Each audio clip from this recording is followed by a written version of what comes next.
Well, the thinner book is the trade publication by Arsenal Pulp Press, and so that was released in 2023 in the spring.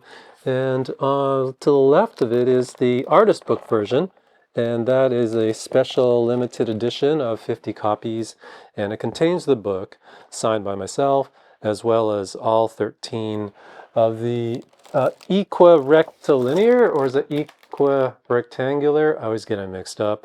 360 photographs that are in 360 Riot Walk, which the book itself is based on. 360 Video Walking Tour of the 1907 Anti-Asian Riots. 360 Video Walking Tour is available to anybody by just accessing it on a browser on the internet. It's 360riotwalk.ca, and from there you can access the tour, the walking tour, or you can look up some of the commissioned essays that I asked certain writers to contribute, to contextualize, and to place into a contemporary kind of perspective some of the ongoing issues from the legacy of the riots and the legacy of white supremacy in British Columbia and Canada. Well, one would certainly hope that there's been change for many things since 1907, or since the founding of the city of Vancouver, or Confederation, since British Columbia became a province. But those earlier founding moments, yeah, I mean, the White Canada movement predates of the founding of British Columbia and also Vancouver. The fact that in 1907, when the Vancouver Trades and Labor Council, a labor association, wanted a piece of the action of the Asiatic Exclusion League, which was founded in San Francisco, I think it was the year prior. They wanted a local chapter. Local chapters are springing up all up the coast of the United States, so Vancouver started up one. And then one of the very first people to sign up was the mayor of Vancouver and certain city councilors. There were leaders from the Christian churches. They were all virulent anti-Asian activists. So the parade and demonstration that they organized started at what is now Larwell Park. Back then it was called the Cambie Street Grounds. It's right across from the Beatty Street Drill Hall, where the tank and cannon are outside, next to Stadium Station where the SkyTrain is. And they started there, and then they ended up in City Hall.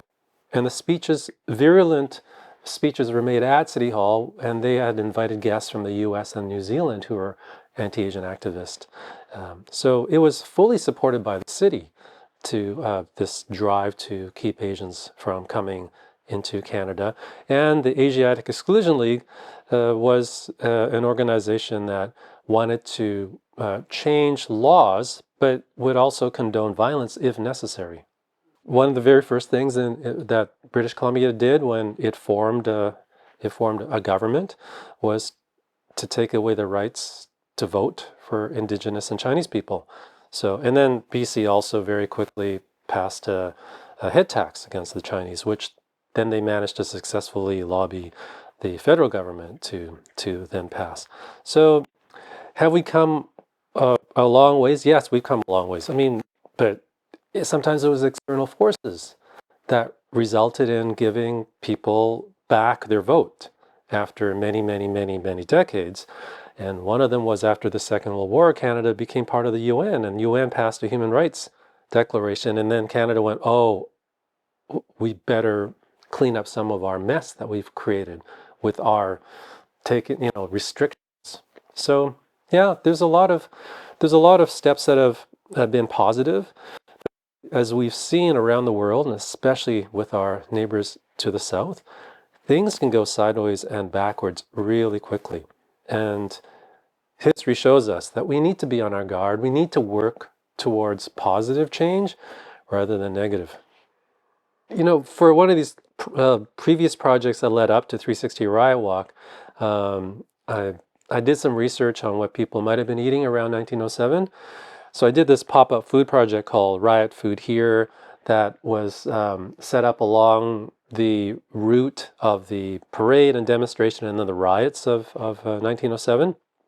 And I wanted to basically the ask people if they would sit down and just have a conversation of what happened actually on this very location in 1907. What do you know about the local history? What is your relationship to this particular place and this piece of land, and how did you get here, and so forth, through 5 cultural perspectives of the people who were living around this area. And so there was Chinese food, there was South Asian food, because there were people from the Punjab in the area, Japanese, indigenous, and white. So trying to find out what people ate back then was a bit more challenging. So I had to basically ask people, old people, or people who were really close to their grandparents or so forth, And people back then basically ate the same thing all the time. It's not like today, where you get up and have breakfast from one culture, have lunch from another culture, have dinner from another culture, and then late night snack. Like you can have 4 or 5 different cultural foods in one day, and to me that's great, because I love food, and I love flavors, and I love different taste experiences and all that, and many people do, and that's that's a great kind of like advantage of living in the contemporary society, and also in a city. Well, you can take a self-guided tour if you're in the Vancouver area, and you just go down to basically it's Gastown is the first stop on the tour, and there's a map on the website, and part of the whole experience. If you bring a mobile device like a cell phone, ideally a tablet. So once you tap on the little green button on the screen, it activates the gyroscope. So the camera then moves, well, the screen moves with your body. So when you rotate this way, um, the image moves with you. You tilt up, you tilt down. You can zoom in with your fingers and all that stuff. You press play, and then you have the audio soundtrack. It's basically like a fancy slideshow with an audio track.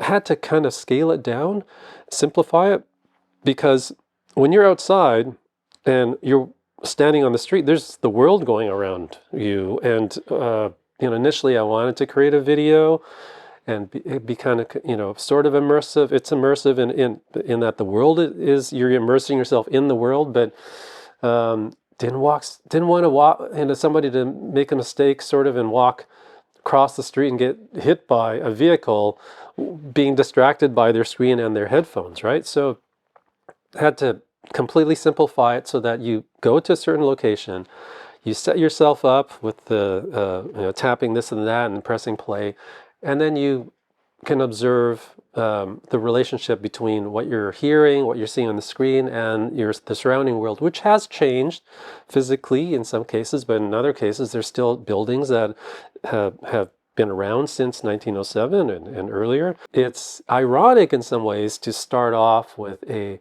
digital project and then move analog with a book.